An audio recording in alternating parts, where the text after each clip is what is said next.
Joel Albers, the newish executive director as well. Wonderful, wonderful people. Also neglected to recognize and ask to stand all elected officials and candidates who are running for office. Thank you all for your sacrifice as well. Elected and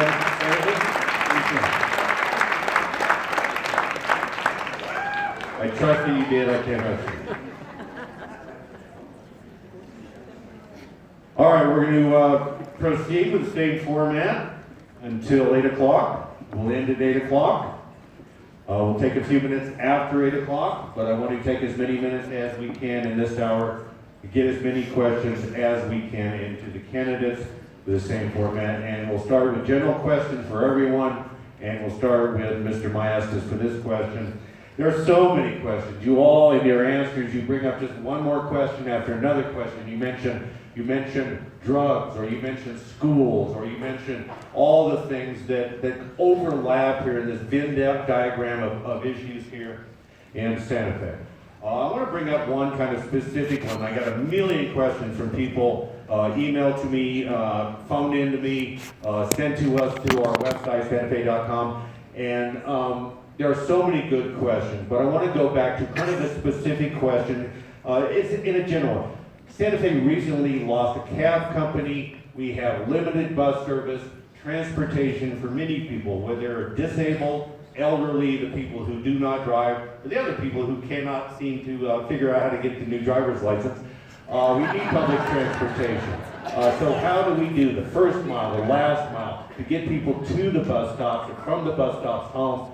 How do we replace a cab company with some kind of service, public transportation? Mr. Maestas. Thank you. Well, first of all, I support offering free public transportation. We've seen ridership in our public transportation system. Let me tell you why I support free public transportation, because the city only earns about 3% in what it gets back in fare box revenues, 3% of the complete operating budget. It's about $400,000. Folks, it costs about $400,000 just to manage that cash, and quite frankly, the city does not have a good reputation for handling cash. And so, I truly believe that, the North Central Regional Transit District, you all know the blue buses, they don't collect fares. I think the paratransit service maybe collects $1. And so, the realm of possibility for free public transportation is there, and it's not going to be very costly to the city. And so that would be what I would propose, is free public transportation. The other thing I would propose is we need to start changing the way that Santa Fe is planned and zoned. We don't have a land use map and a general plan that is oriented around public transportation. We're all getting older, myself included, and so we need to think about having more convenient and better access to public transportation and a variety of retail services and other things. And so I propose that we completely update our general plan and we adopt a more transit-oriented, higher density land use and zoning. Right now our zoning map, it's setting Santa Fe up to fail in that the average zoning, the average number of dwelling units per acre prices out everyone that makes 100% and under of the area median income. So we need to do a lot more to access public transportation, but free public transportation is a great start. Thank you. Ms. Knoll? I love that idea. So I was the head of the Housing and Community Development Department for 3.5 years, and this was an arena that looked at transportation planning, land use planning, economic development, and housing, and really how all of those systems interrelate, because people have a place they live, they have places they work, and they have places they shop, and they need to go in between those things. And really, we need more public transportation, more buses, more of the time, because we have to empower our workforce and our older people and young people who can't yet drive. Everybody needs this, and it's one of the things that really makes a great city. Now, the MPO, Metropolitan Planning Organization, who does the transportation planning for the city, has a very good plan and has been looking at how to do better with our bus system and our public transportation system. And one thing that's really struck me as I have engaged in talking to people throughout this campaign thus far is that this is a real quality of life issue. I've talked to someone who on Airport Road walks more often to the community college because it is quicker than taking the bus. And here's the thing, if we can reduce travel time for someone who lives on Airport Road to get to the community college or to get to a job in downtown Santa Fe by half an hour each way, that's a real increase in quality of life. And we need to look at updating all of our economic measures and think about how we actually have a great quality of life and enhance this. Some of you may know about a project called Mix Santa Fe, which I was the founder of, and we just finished 8 years. We asked a question, which was, what's the bleeping problem for young professionals in Santa Fe? At our first event, really more than 8 years ago now. Number one, the answer was nightlife. Number two, the answer was public transportation. And we need to get to grips with this for everyone. Thank you. Mr. Weber. Thank you. About 40 years ago, I was working in the city of Portland, in the mayor's office, when we decided not to build a freeway and instead to use the money for transit.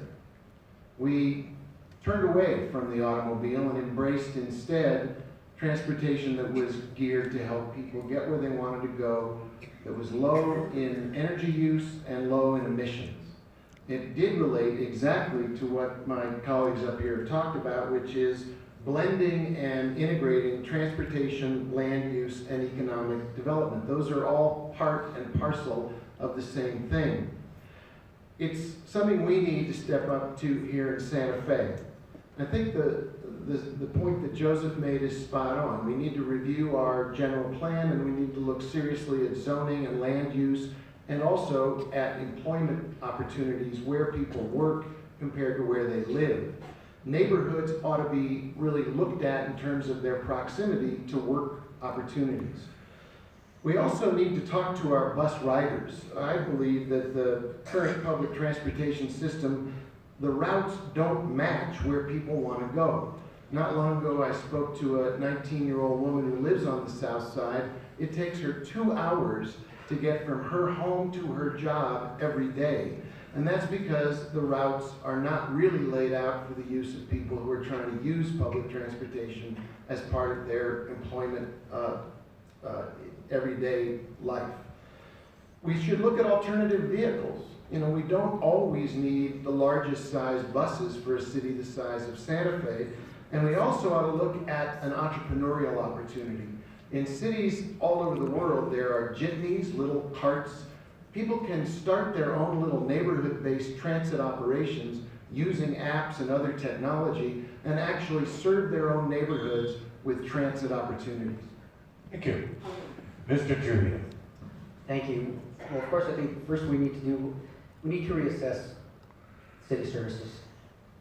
And what this will do is find out, the routes. As Alan just mentioned, I've talked to many people as well. You know what? They tell me, Ron, the bus doesn't come here. Why isn't there a route down this road?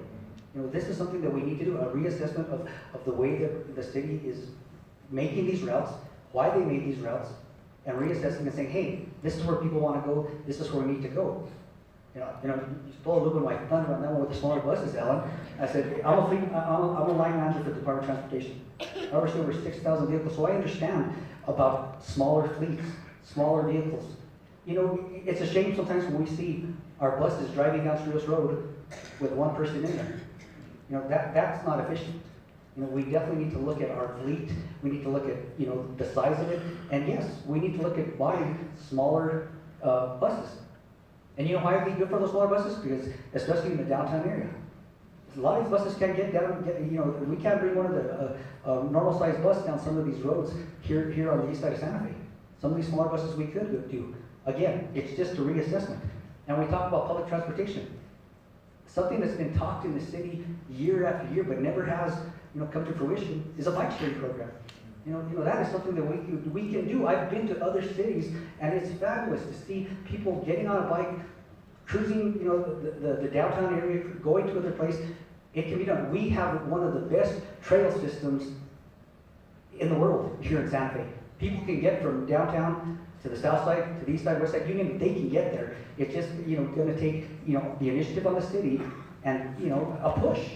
I think it'd be great. I love riding my bike. Joe, you're a huge bike rider, so, everybody here would love to see that. And it can be done, but it's gonna take, again, collaboration between the city and you to get this thing done. Thank you, Mr. Ives. Thank you. So obviously, many of the good ideas in terms of addressing transportation issues have been mentioned. Restructuring the rate system, continuing to expand our bike paths. We're currently a silver-rated International Mountain Bike Association city. We're trying to go for the gold. We need to continue that. We need to continue to create opportunities for all of our citizens to be out walking, and so creating the walking paths that we have a significant number of across the city, but there is always room for more. It's going to be a combination of redesigning the city and also the transportation system.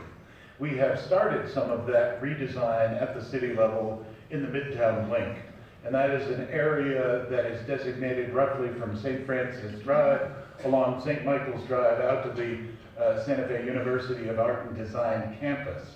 And we are trying to incentivizing the redevelopment of that area in ways that will allow it to become a much more vibrant and productive space across the city, to allow mixed commercial, residential living spaces. And those are the sorts of things, all of a sudden, when you have people living near shops, and you have people having access to all of those places for all their needs. So while we do need to revitalize and change our transportation system, we also need to try and make it a more walkable, a more human scale community. It is critical that we take care of those who are in most need, and often those are the people who most heavily rely upon our public transportation system. Those who need a bus to keep a job, who need a bus to make a medical appointment, and we need to use all the modern tools to get there, including apps and GIS applications. Thank you all.